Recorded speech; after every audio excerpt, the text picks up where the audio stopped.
Hello mga ka-idol. Meron tayong trouble dito kay EDB 160. Yung problema na sir, nag-overheat saka maubos yung coolant. So, yan. I-check natin yung niya, yung coolant niya.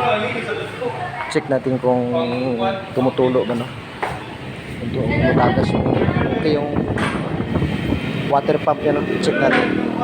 Kasi kadalasan ito water pump.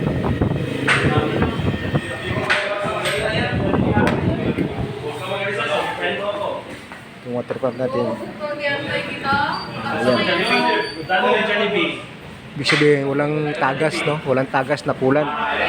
Walang lumalabas na coolant, yan, sa pagsarado na siro yan ng pan. Hindi na masyado na tighten yung kanya. Yung, engine pan niya. Ito. So, gawin natin ito. I-drain natin yung oil,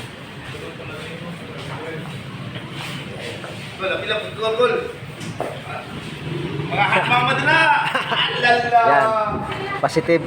O, kita nyo, Kita nyo, guys. Yung oil, nagkukulay green, So, ibig sabihin, kumalo yung coolant dito sa engine oil. So, ang gawin natin dito, i-tap over natin ito. Sigurado sira yung nagli-leak yung gasket sa head gasket, So, yun ang palitan natin dito. So, ito lang guys. Mamaya, ito natin yun sa tap over natin.